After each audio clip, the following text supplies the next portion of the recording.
Introduce yourself. I'm Tracey, and I'm married to John. Amen. And then I have two daughters, Bridie and Annalise. They couldn't be here today. And I've been here for about 2.5 years.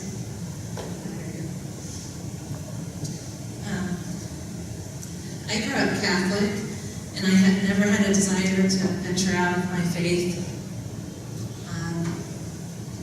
And I didn't realize it at the time, but my faith, my Catholic faith was more important than my relationship with God. And I didn't realize that until I came here and started to grow. I've always believed in God, but He was always kind of at arm's length.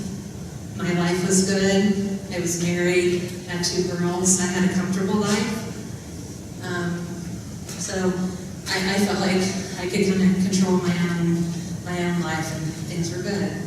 And in 2005, I lost my sister to leukemia. She had a baby 3 weeks before that, Jacob.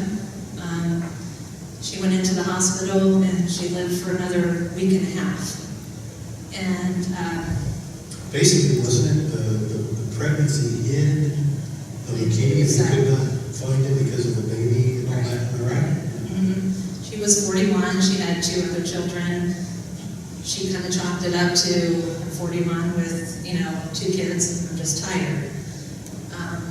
But I was in the hospital room by myself with her when she went into a coma, and I pulled the code blue button, and everything changed after that. And then it was really one of the darkest times in my life. She was my best friend, and you just don't imagine losing your parents seems more natural, even though that's hard too. But losing your sister at 41, and the way we lost her so suddenly, it was just too much. And so over a 3-year period, I lost my sister, my uncle, my dad, and my husband left. Pretty dark stuff. Yeah, that was just that was more than I could bear. So I went through a really just dark time, and my daughters and I started from zero, basically. That's how it felt anyway. But at the same time, I started opening my heart to God, because when you're at that place, that's kind of naturally... You're attending church, right? You were an active Catholic, yes, right? And you were going to Mass. Going to Mass and going through the motions. But I made a choice that I'm not going to just give up. I have these 2 little girls that are going through a really hard time. They have no control over the situation. I wasn't going to give up because of them, and I didn't. So I turned to God, and I started opening my heart, and even in the chaos of what we were going through, excuse me, I started to feel that peace that I never had before. And it just continued on when John and I were dating. We talked about our faith, and we both decided that John was going to attend my church, and I would come here. And he went to my church first, and then we came here. And I have to be really honest. Please. Thank you. I did not expect to come here and find God. And what did you expect to find? You told me about this. I expected to walk through the door and have naturally happy people smiling at me and wanting to save me, that second. And I know that sounds terrible, but... Do you think it was going to be weird? I definitely thought it was going to be weird. I thought I'm not going to feel comfortable. I just didn't think I was going to fit in here. And you were right, it's very weird. Yeah. But she fits in. She figured out she was weird too. I think that's it. And I did. My ex-husband's family was really unhappy about it because they're all Catholic, so I had that, I had my girls hearing about how terrible it is that we were going to the Catholic Church, and so there was a lot of, not pressure, but, we were hearing negative things that way. But, I came in here, and I didn't feel anything but love here. I feel loved, I feel accepted, I've made lifelong friends here. I feel free. I feel free here, and when I walk in, I feel life.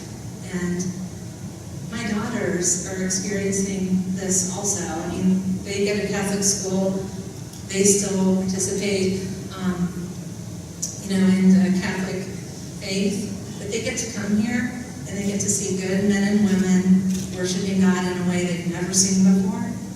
They are surrounded by people like Penny and Donita who absolutely just have taken them in and love them. And they're healing here. I mean, they found it to be, it was a new experience for them too, but they're healing, and I can see that. And they see God in a different, way. He's not some mystical thing, and he's not just way up up there, and we're down here trying to struggle through this life. They see a totally different way of relating to God. And I love that. And I'm blessed that John brought me here. I'm thankful, and I know this is where I'm supposed to be. Amen. Can somebody say amen? Amen. That's good. That's good. Go ahead. And just even the way you would teach, I've never experienced, I've never been moved or feel like I want to change, I want to be a better person, and that's what you do when you stand up here and you talk and you share, and you're just genuine and loving. It's not fire and brimstone stuff. It's like things you actually apply to your life, and I just see him so differently because of you. So thank you for that. Tell me a little bit about what happened with your foot. Tell that story. God's really done something here that's beyond the fact that you just broke your foot. Yeah. Share that. Well, I broke my foot. John and I were walking, and I fell. Did he push you?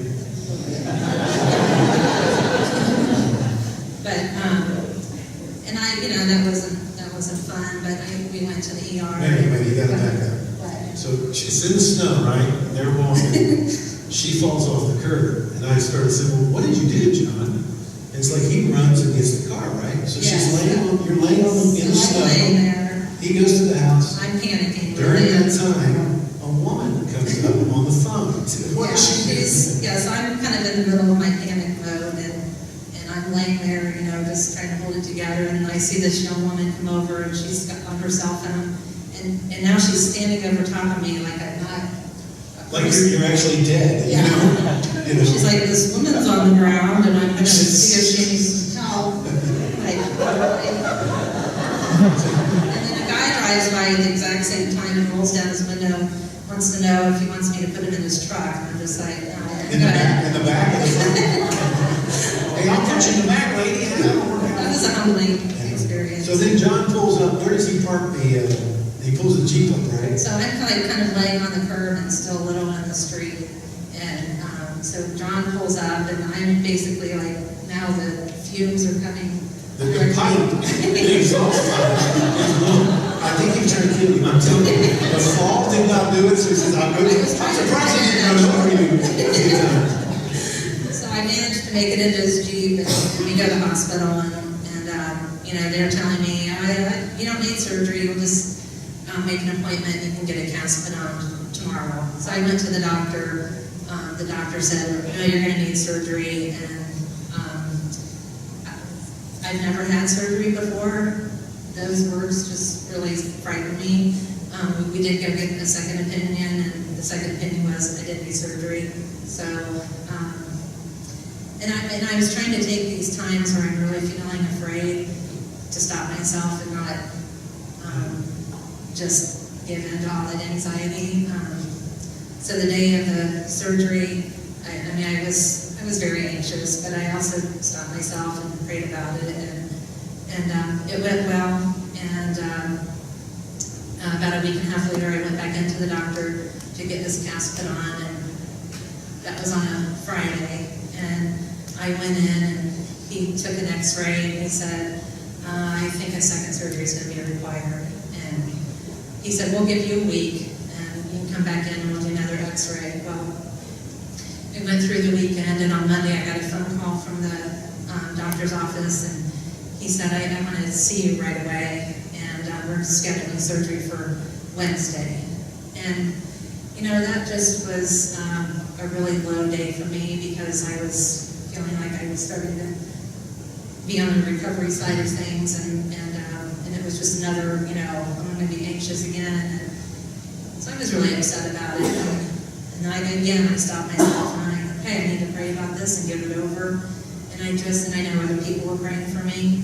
And so I prayed, and I thought, please just, and the reason I was going to have the second surgery was the bigger bone in my leg had shifted, and the only way to do that was to put another screw in there. So I just like, God, please, can you just put the bone back? And you better pray that. Just put the bone.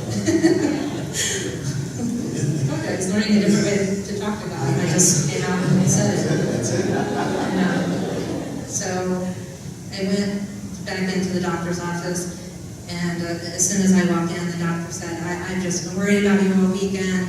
I didn't want to wait a whole other week to figure out if I needed surgery. We just need to get it done. But he said, I don't want you to cry yet. We're going to do another X-ray. And so they X-rayed my leg, and he came back out, and he's like, well, your prayers must have been answered, because your bone's back where it needs to be, and no surgery is required. And Come on,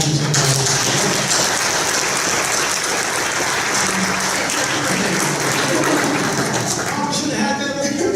That's great. That's great. And you know, that day, I sat back and thought about the whole thing, and I thought, I prayed to him, and I know you don't always get answers the way you want them, or as quickly as you want them, but he answered me directly, and I am so blessed for that. I am so thankful for that. Now, you've been here how long? 2.5 years. From, kind of an overview from your relationship with God before and how you would define it before, what would you say to somebody, what's different now? I mean, you've kind of touched on some things, but just kind of finalize, what would you say to somebody? God is alive to me now. He's real. He cares about the smallest things in my life. It's not just a ceremony. And like I said, he doesn't, you've demystified him for me. And my focus is not about, am I doing all the right things? My focus is what is my relationship and how am I growing as a Christian? And I want to be the authentic, best person that I can possibly be, that God created me to be, and get rid of all the things that have held me back in my life.